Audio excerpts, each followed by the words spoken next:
আপনারা প্রত্যেকেই অধীর আগ্রহে অপেক্ষা করছেন confederation of state government employees and others versus state of West Bengal and others অর্থাৎ ডিএ মামলায় সরকার পক্ষ তাদের রিটেন সাবমিশন 107 পাতা জমা দিয়েছেন। তার উত্তরে আমরা মূল মামলাকারী সংগঠন হিসেবে confederation of state government employees এক সপ্তাহের মধ্যে যে রিটেন সাবমিশন জমা দেওয়ার কথা সেটা তারা জমা দিয়েছে কিনা এবং দিলে তাতে কি লেখা হলো।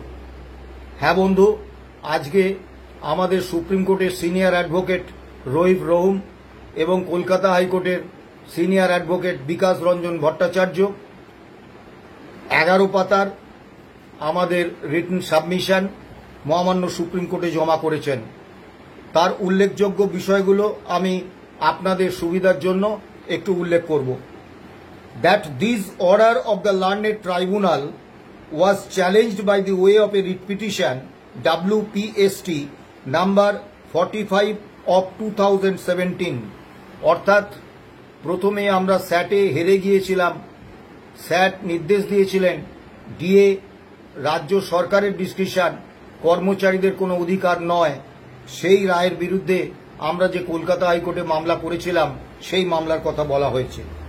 And the order dated 31/08/2018, the order of the learned tribunal was set aside and held that the claim of the employees for DA was a legally enforceable right and the matter was remanded back for adjudication of two specific issues. Kindly refer to para 82 and 83 of the judgment and page 393-395 of the SLP paper book.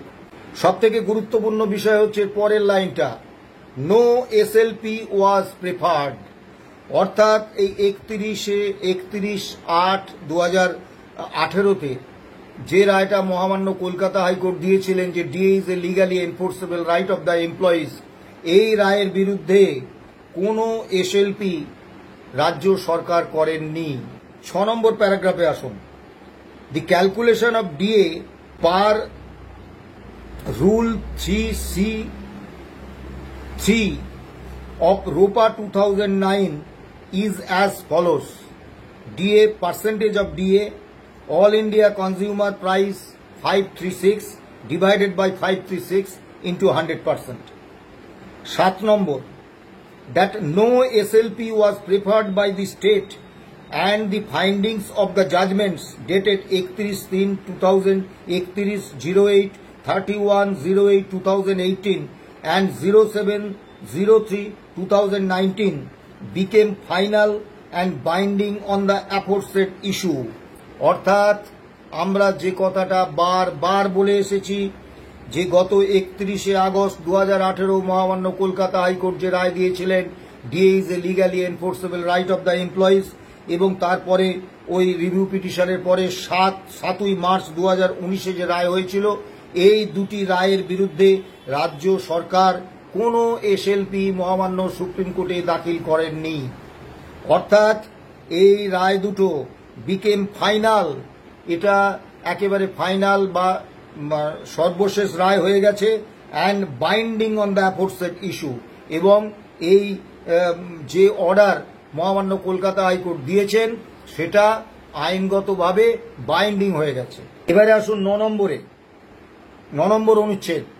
DA computation of DA was the same as that of the central government and the state government had followed the same principles for computation and payment on basic pay fixed under the fifth State Pay Commission and was done by the central government under the 6th Central Pay Commission.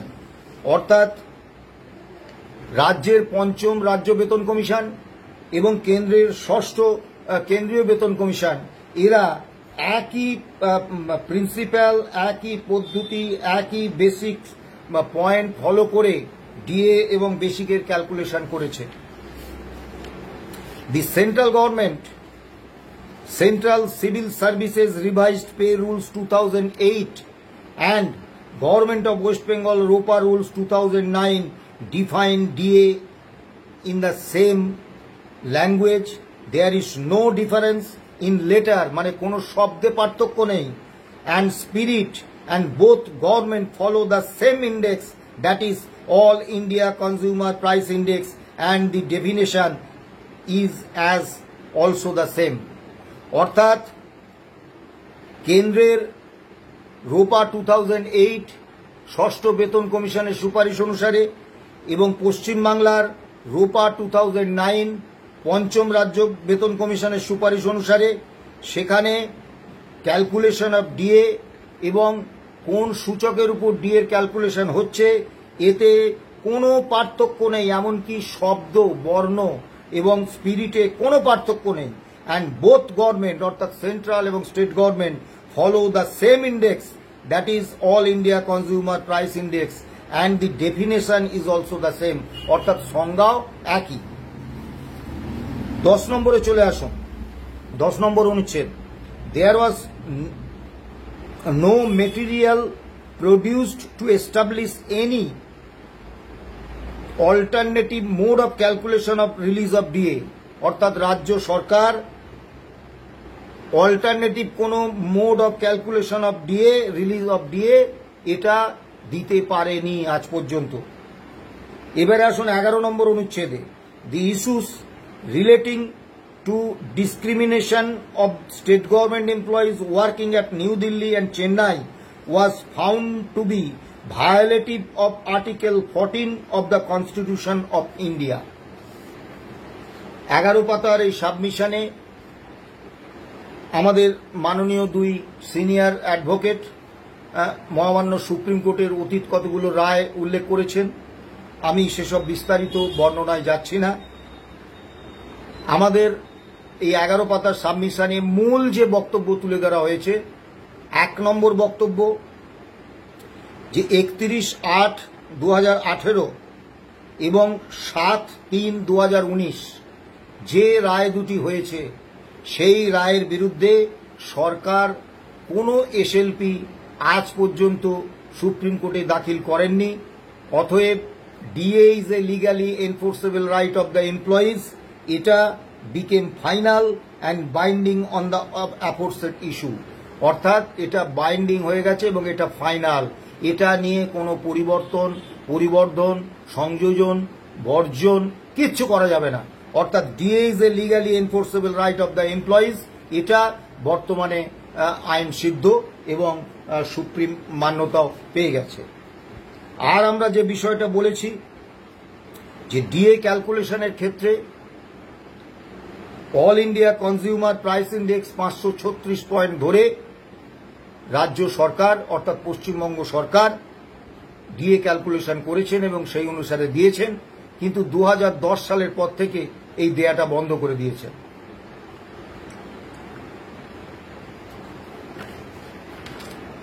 Delhi এবং চেন্নাইয়ে যে আলাদা হারে যে DA দেওয়া হয় all India consumer price index মেনে, ওনারা লিখেছেন যে দিল্লির হারে এবং চেন্নাইয়ে তামিলনাড়ুর হারে, সেটা হচ্ছে সংবিধানের 14 নম্বর ধারার ভায়োলেশন, 14 নম্বর ধারার সাম্যের অধিকারের বিরোধী। এখন দেখে নেওয়া যাক এক ঝলক আর্টিকেল 309, যে আর্টিকেল 309 এর অধীনে রোপা 2009 তৈরি হয়েছে এবং আমরা বারবার বলে এসেছি যে যেহেতু রোপা 2009 আর্টিকেল 309 অনুসারে তৈরি হয়েছে, তাই all India consumer price index মেনে বছরে দুবার ডিএ দেওয়াটা রাজ্য সরকারের কনস্টিটিউশনাল কমিটমেন্ট। এখন আপনারা এক ঝলক দেখে নিন আর্টিকেল 309 কি বলা আছে। Article 309 of the Indian Constitution empowers Parliament and state legislatures to pass laws governing the recruitment and condition of service for public servants. It also allows the president for Indian service and governors for state services to make rules for these aspects until specific legislation is enacted. These rules are subject to the provisions of any subsequent act of the legislature. Kapil সিব্বালজি তার 107 পাতার সাবমিশনে মহামান্য supreme কোর্টে যে কথাটা বারবার বলেছেন, যে সংবিধানের ৩০৯ নম্বর ধারার উল্লেখ করেছেন, আমাদের সুবিধে করে দিয়েছেন, বলেছেন যে রাজ্য তো নিজের মতো করে দিয়ে দেবে, সেটাই সংবিধানের ৩০৯ নম্বর ধারায় বলা আছে। আমরাও তো সে কথাটাই বলছি, আমরাও তো বারবার একই কথা বলছি যে আর্টিকেল 309 অনুসারে রাজ্যের অধিকার রয়েছে তার কর্মচারীদের সার্ভিস কন্ডিশন থেকে শুরু করে recruitment and condition of services of public servants, এগুলো ঠিক করার অধিকার তো কেন্দ্রীয় কর্মচারীদের ক্ষেত্রে পার্লামেন্টের বা সংসদের, এবং রাজ্য কর্মচারীদের ক্ষেত্রে রাজ্য বিধানসভা। আমরা তো এটাই বলেছি, এবং সেই জন্যই তো আমরা বলেছি যে আর্টিকেল 309-এ আন্ডারে রোপা 2009 এটা রাজ্য সরকার তৈরি করেছেন। সেই রাজ্য সরকার যেহেতু বলেছেন যে ওই রোপা 2009-এ যে all India consumer price index মেনে বছরে দুবার দিয়ে দেওয়া হবে, এবং সেই অনুসারে দিয়ে দেওয়াটা শুরু করেছিলেন। সেই কারণে এটা হচ্ছে কনস্টিটিউশনাল কমিটমেন্ট, সাংবিধানিক প্রতিশ্রুতি, এটা সরকারকে মানতে হবে। আমি আর বিস্তারিত বর্ণনায় যাব না, একটা বিষয় বলি, এই ধরনের রিটেন সাবমিশন যখন শুনানি শেষ হয়ে যায়, রায় রিজার্ভের জন্য থাকে, তখন যখন রিটেন সাবমিশন করতে বলেন মাননীয় বিচারপতিরা, তার অর্থ মাননীয় বিচারপতিদের কাজের সুবিধা হয়, যে তারা লিখিত আকারে সমস্ত পক্ষের আইনজীবীদের বক্তব্যটা পেলে রায়টা তৈরি করতে তাদের সুবিধা হয়। রাজ্য সরকার 107 পাতার লিখিত সাবমিশন দাখিল করেছেন, অর্থাৎ এই 107 পাতার লিখিত সাবমিশন দাখিল করার মধ্য দিয়ে রাজ্য সরকার প্রমাণ করে দিয়েছেন যে তারা হেরে গেছেন, তারা খড়কুটো আঁকড়ে ধরতে চাইছেন, এবং যে বিষয়গুলো তুলেছেন অত্যন্ত হাস্যকর। প্রথম কথা হচ্ছে তারা 12টা রাজ্যের কথা দিয়েছেন, এবং বিভিন্ন কাগজে অত্যন্ত দুর্ভাগ্যজনকভাবে সংবাদপত্রে লেখা হচ্ছে যে তারা কেন্দ্রীয় হারে দিয়ে দেয় না। এখানে আমাদের দুটো প্রশ্ন থাকবে, রাজ্য সরকার কাকে ফলো করবেন? যারা সবার নিচে তাদের ফলো করবেন, অনুসরণ করবেন, না যারা সবার উপরে তাদের ফলো করবেন? এবং এই তথ্যেও ভুল আছে। ছত্তিশগড়ে 53% নয় 55% দিয়ে, আমি ওসব বিতর্কে যাচ্ছি না, কিন্তু রাজ্য সরকার একবারও বলেননি যে এই সমস্ত রাজ্য সরকারগুলো কিন্তু সব থেকে সর্বনিম্ন হচ্ছে ত্রিপুরা 33%, বাকি সবাই কিন্তু প্রায় কেন্দ্রীয় হারের কাছাকাছি দিয়ে দিচ্ছে, তারা চেষ্টা করছে। কোন রাজ্য সরকার কিন্তু পশ্চিমবাংলার মতো 18% ডিএতে দাঁড়িয়ে নেই, যেখানে কেন্দ্রীয় সরকার অন্য বেশিরভাগ রাজ্য সরকার 55% দিয়ে দিচ্ছে, এবং যাদেরকে কেন্দ্রীয় হার মানে না বলে উল্লেখ করেছেন সরকার পক্ষ, তাদেরও বেশিরভাগ ওই 55%-এর অনেক কাছাকাছি দিয়েছেন, 18%-এর অনেক বেশি। তা রাজ্য সরকারের লজ্জা করলো না এটা দিতে, এবং রাজ্য সরকার যে প্যান ইন্ডিয়া করতে চেয়েছেন, আমরা সেই বিষয়ে বিস্তারিত কিছু বলিনি। এই কারণে বলিনি যে এটা বিচারপতিরা ইতিমধ্যেই খারিজ করে দিয়েছেন, এবং বারবার রিপিটেশন করে লাভ নেই। বক্তব্য দীর্ঘায়িত করব না। আপনাদের কনফেডারেশন অফ স্টেট গভর্নমেন্ট এমপ্লয়িজের পক্ষ থেকে 2016 সালে যখন আমরা মামলা করেছিলাম, আজকে অনেক আইনজীবী দেখি এই মামলা নিয়ে বিশেষজ্ঞের মতামত দেন, কিন্তু যখন আমরা মামলা করতে গিয়েছিলাম অনেক প্রথিতযশা আইনজীবী আমাদের মামলাটা নেননি রাজরোষে পড়ার ভয়ে। স্যাটের একজন প্রখ্যাত আইনজীবী, তিনি আমাদের প্রায় মাস 6 ঘুরিয়েছিলেন, তারপরে যখন কিছুতেই মামলা উনি করছেন না, তা আমরা তাকে চেপে ধরেছিলাম, কি ব্যাপার, আপনি কি মামলা করবেন না? উনি বলেছিলেন আমার উপর খুব চাপ আছে, আপনাদের মামলাটা আমি নিতে পারবো না। তারপরে উনি স্যাটে রাজ্য সরকারের হয়ে আমাদের এই মামলায় আমাদের বিরুদ্ধে সওয়াল করেছিলেন। তা আমরা একটা কথা অত্যন্ত গর্বের সঙ্গে বারবার বলি, যে সর্দার আমজাদ আলী যে পিটিশনটা তৈরি করে দিয়েছিলেন, সেই পিটিশনটা এই মামলার যে ফাউন্ডেশন স্ট্রাকচার তৈরি করেছে সেটা এতই নিশ্ছিদ্র যে কোনো কাল লাগেনি সেই ছিদ্র খুঁজে তার ভেতর দিয়ে গিয়ে রাজ্য কর্মী বা অবসরপ্রাপ্ত রাজ্য কর্মীদের দংশন করার সুযোগ পাবে। পিটিশনটা এতটাই শক্তপোক্তভাবে তৈরি করেছিলেন এবং যে কোনো মামলায় এই পিটিশনটাই হচ্ছে সবথেকে গুরুত্বপূর্ণ। আমরা 2016 সালেও আপনাদের বলেছিলাম যে অনেকে বিভিন্ন বিষয় বলছেন যে আপনারা এটা দিলেন না কেন, আপনারা ওটা দিলেন না কেন। আমরা একটা কথা অত্যন্ত সুনির্দিষ্টভাবে বলি, আমরা মামলাটা করেছিলাম দুটো দাবিতে। এক নম্বর হচ্ছে যে রোপা 2009-এ 50% ডিএ বাকি ছিল, তার মধ্যে 16% ডিএর সংস্থান পূর্বতন সরকার করে গিয়েছিলেন, বাকি রইল 34%। এই 34% ডিএ অর্থাৎ 1/7/2009 থেকে 31/12/2019 পর্যন্ত যে all India consumer price index মেনে আমাদের যে ডিএ প্রাপ্য হয়, সেই ডিএর বকেয়া যে টাকাটা আমাদের দেয়া হয়নি সেই টাকাটা আমাদের দিয়ে দিন। আর 2 নম্বর বক্তব্য আমাদের ছিল যে ডিএ দেয়ার সূচক হিসেবে all India consumer price index অনুসারে ডিএটা দিতে হবে। এবং একটা জিনিস জানবেন যে মহামান্য সুপ্রিম কোর্টও বলেছেন তাদের সামনে দুটো ইস্যু আছে। একটা হচ্ছে 2022 সালের 20 মে কলকাতা হাইকোর্ট যে রায় দিয়েছিল DA is a legally enforceable fundamental right of the employees, এই ফান্ডামেন্টাল শব্দটা রাজ্য কর্মীদের ক্ষেত্রে খাটে কিনা এটা তাদের কাছে একটা বিচার্য বিষয়।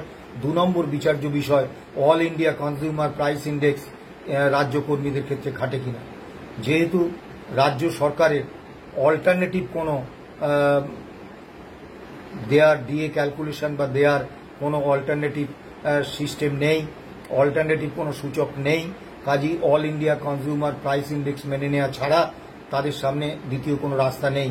এবং আপনারা একটু ভেবে দেখবেন, এই অল ইন্ডিয়া কনজিউমার প্রাইস ইন্ডেক্সকে সূচক হিসেবে সুপ্রিম মান্যতা পেয়ে গেলে আগামী দিনে কোন পে কমিশন হলো, কোন রোপা হলো, তাতে কি লেখা থাকলো, এ নিয়ে আমাদের কিচ্ছু আসবে যাবে না। রাজ্য সরকারকে all India consumer price index মেনেই দিয়ে দিতে হবে। আর পিটিশনে আমরা যে দাবি করিনি, আমরা যে কথা বলিনি, সে কোনো আপনারা যে কোনো আইনজীবীর সঙ্গে কথা বলতে পারেন, অভিজ্ঞ আইনজীবী। আপনারা জানবেন যে প্রত্যাশা, কর্মচারীদের প্রত্যাশা, কর্মচারীদের আবেগ আদালতে চলে না। আদালতে যে পিটিশন করা হয়েছে সেই পিটিশনে যে যে কথা বলা হয়েছে, যে যে দাবি করা হয়েছে, তার বাইরে অতিরিক্ত কোনো দাবি করা যায় না। কর্মচারীদের প্রত্যাশা থাকতে পারে, সে প্রত্যাশাকে আমরা সম্মান করি, আমাদেরও সেটা প্রত্যাশা কর্মচারী সংগঠনের দাবি সনদে কোনো দাবি উল্লেখ করা আর মহামান্য সুপ্রিম কোর্টের শেষ পর্যায়ে থাকা একটা মামলায় পিটিশনের অতিরিক্ত কিছু চাওয়া মামলাটাকে ভয়ঙ্কর বিপদে ফেলে দিতে পারে। কাজেই মূল মামলাকারী সংগঠন হিসেবে আমরা কর্মচারীদের, অবসরপ্রাপ্ত কর্মচারীদের ভবিষ্যৎ নিয়ে, তাদের জীবন জীবিকা নিয়ে কোনো জুয়া খেলতে পারি না। তাই আপনাদেরকে আবারও বলছি, রায় রিজার্ভ আছে, কবে বেরোবে সেটা তো আমরা বলতে পারবো না। আশা করছি অক্টোবরের শেষে বা নভেম্বরে বেরোবে। এবং অনেকেই প্রশ্ন করছেন যে রাজ্য সরকার এই রায় মানবেন। রাজ্য সরকারের মুখ্যমন্ত্রী তো নিজেকে সংবিধান আইনের ঊর্ধ্বে মনে করেন। আমি আপনাদের একটা উদাহরণ দেব। এসএসসি মামলায় সুপ্রিম কোর্ট রায় দিয়েছিলেন 23 এপ্রিল 2025। এই রায় নিয়ে অনেক প্রশ্ন আছে, আমি সেসব বিতর্কে যাচ্ছি না। এবং আমি নিজেও বিভিন্ন সাক্ষাৎকারে বলেছি এটা রায় হয়েছে, ন্যায় বা বিচার কোনোটাই হয়নি, সেটা ভিন্ন ইস্যু। কিন্তু সুপ্রিম কোর্ট রায় দিয়েছেন 23 এপ্রিল 2025 ওই দুপুর 12:30 একটা নাগাদ, এবং বেলা 4টের মধ্যে কিন্তু মানে সরকারি আদেশ জারি হয়ে গেছে যে সুপ্রিম কোর্টের ওই নির্দেশ মেনে সমস্ত নতুন করে এসএসসির ওই পুরনো 2016 সালের পরীক্ষা বাতিল ঘোষণা করে নতুন করে পরীক্ষা নেওয়ার প্রস্তুতি শুরু করে দেওয়ার নির্দেশ দেওয়া হয়েছে। সুপ্রিম কোর্ট দেশের সর্বোচ্চ অথরিটি, কি কেন্দ্র কি রাজ্য সরকার সুপ্রিম কোর্টের রায় মানতে বাধ্য। কাজেই আপনাদের এরকম আশঙ্কার কোনো জায়গা নেই যে সুপ্রিম কোর্টের রায়, মহামান্য সুপ্রিম কোর্টের রায় একটা অঙ্গরাজ্যের মুখ্যমন্ত্রী বা একটা অঙ্গরাজ্যের সরকার মানবেন না। অনেকেই বলছেন যে ইন্টারিম অর্ডারে তো 25% বকেয়া ডিএর 25% দিয়ে দেওয়ার অর্ডার হয়েছিল, সেটা তো রাজ্য সরকার মানল না। একটা জিনিস গুলিয়ে ফেললে হবে না। ইন্টারিম অর্ডারটা কখন করা হয়? যখন মূল মামলা দীর্ঘদিন ধরে শুনানি হচ্ছে না, আমরা তারিখ পে তারিখ সংস্কৃতির খপ্পরে পড়ে গিয়েছিলাম, তখন যারা সংশ্লিষ্ট ব্যক্তি তাদের তো ক্ষতিটা হয়েই যায়। সেই ক্ষতিটার সাময়িক রেমেডি দেওয়ার জন্য ইন্টারিম অর্ডার হয়, এবং মূল মামলার কমপ্লিট জাজমেন্টের হিয়ারিং যখন শুরু হয়ে গেছে, তখন সেই ইন্টারিম মামলার খুব বেশি গুরুত্ব থাকে না। আমরা ইন্টারিম মামলায় 3টি রেসপন্ডেন্ট সংগঠন আমরা কন্টেম্প পিটিশন দাখিল করেছি। সে মামলা সুপ্রিম কোর্টে পেন্ডিং হিসেবে আছে, কিন্তু মূল মামলার রায় হয়ে গেলে সেই কন্টেম্প পিটিশনের খুব বেশি গুরুত্ব থাকবে না। কাজেই আপনাদের বলবো, কোনো রকম প্ররোচনায় কান দেবেন না, এবং কেন আরও বিভিন্ন সব দাবি আমরা উল্লেখ করলাম না, একটু যুক্তি বুদ্ধি দিয়ে বিচার করবেন যে আমরা কত কর্মচারী দরদি, কর্মচারীদের জন্য আমরা কত ভাবি। এইটা দেখাতে গিয়ে মামলাটারই যদি আমরা দফা রফা করে দিই, তাহলে ইতিহাস আমাদের ক্ষমা করবে না। আমি বারবার বলছি, একটা মামলা পরিচালনা করা, এই ধরনের মামলা, আর রাজনৈতিক মঞ্চে বক্তব্য রাখা কি ইউটিউব চ্যানেলে জ্বালাময়ী ভাষণ দেয়া, এগুলো কিন্তু সম্পূর্ণ আলাদা ব্যাপার। আদালত কিন্তু চলে যুক্তি, তথ্য এবং বিভিন্ন পূর্ববর্তী আদালতের রায়ের উপরে। আদালত কিন্তু আবেগের জায়গা নয়, আদালত প্রত্যাশার জায়গা নয়। কাজেই আমরা অত্যন্ত ভাবনা চিন্তা করেই আমাদের দাবিটা, এই দুটো বিষয় আমরা সীমাবদ্ধ রেখেছি। এবং তৃতীয় যে বিষয়টা আছে, সেটা এই দুটো বিষয় মিটে গেলেই মিটে যাবে। সেটা হচ্ছে দিল্লি এবং চেন্নাইয়ে সংবিধানের 14 নম্বর ধারার বিরুদ্ধে গিয়ে রাজ্য সরকার যে বৈষম্য করছেন, এর অবসান। পরিশেষে বলবো, এটা অত্যন্ত দুর্ভাগ্যের, এটা অত্যন্ত দুঃখের যে পশ্চিমবাংলায় এমন একটা রাজ্য সরকার রয়েছে যে 10 বছর ধরে আমাদের রাজ রোষের বিরুদ্ধে গিয়ে মামলা করে দাবি আদায় হচ্ছে, দাবি আদায় করার চেষ্টা করতে হচ্ছে। যে দাবিটা ন্যায্য দাবি, সেই দাবিটাও রাজ্য সরকার মেটাচ্ছেন না, এবং কোটি কোটি টাকা খরচ করে আদালতে এই মামলাটাকে দীর্ঘায়িত করতে চাইছেন, এবং যাতে এই মামলাটায় কর্মীপক্ষে সমস্যায় পড়ে আরও দীর্ঘায়িত হয় মামলাটা, তার চেষ্টা করে যাচ্ছেন। তা এটা গণতান্ত্রিকভাবে নির্বাচিত জনকল্যাণকামী রাষ্ট্রের একটা অঙ্গরাজ্যের সরকারের থেকে প্রত্যাশিত নয়। এবং কর্মচারীদের কাছে, কর্মরত কর্মচারীদের কাছে আমি বলবো যে আমরা এই মামলাটা করে হয়তো ডিএর দাবিটা আমরা পূরণ করার জায়গায় পৌঁছে যাব। হয়তো রায় কি হবে আগাম বলা উচিত নয়, সমীচীন নয়, কিন্তু মনে রাখবেন, আমাদের হাজারো সমস্যা, আমাদের সমস্ত ট্রেড ইউনিয়ন এবং অধিকারগত যে আমরা গণতান্ত্রিক যে অধিকারগুলো দিনের পর দিন লড়াই সংগ্রামের মাধ্যমে অর্জন করেছিলাম, সেগুলো এই সরকার কেড়ে নিয়েছে। এবং এই সরকার এতটাই কর্মী বিরোধী যে সামান্য একটা ওয়েস্ট বেঙ্গল হেলথ স্কিমে শিক্ষক, শিক্ষাকর্মী, অন্যান্য রাজ্যকর্মীদের অন্তর্ভুক্তি, সেটাও পর্যন্ত সরকার মেনে নিচ্ছেন না। তার জন্য তাদের পদযাত্রার মতো একটা ব্যাপক বিরাট কর্মসূচি নিতে হচ্ছে, খুব লজ্জার। তাই কর্মচারীদের বলবো যে আর ঘরে বসে থাকলে, সরকারের সুনজরে ভালো ছেলে হয়ে থাকলে হবে না, আন্দোলনে নামতে হবে। আন্দোলন ছাড়া আগামী দিনে আপনাদের জন্য কিন্তু চূড়ান্ত সর্বনাশ অপেক্ষা করছেন। মনে রাখবেন, 2026-এর নির্বাচনে যদি এই সরকার আবার আসে, আমরা জানি না কোন সরকার আসবে, যদি এই সরকার আবার আসে, আপনি এখন যে পুরাতন পেনশন স্কিমে পেনশন পাচ্ছেন, সেটা পাবেন কিনা ভেবে দেখবেন। সেটা কিন্তু আর আদালতে গিয়ে আদায় হবে না। আদালতে গিয়ে সমস্ত মৌলিক সমস্যার সমাধান হয় না, সব দাবি মেটে না। তাই আদালতের উপর অতি নির্ভরতা ছেড়ে আমাদের আন্দোলনের পথে হাঁটতে হবে।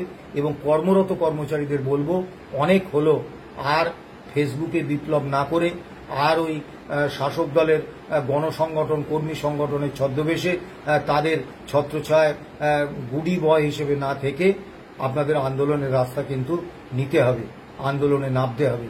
এই ছাড়া কিন্তু দ্বিতীয় বিকল্প নেই।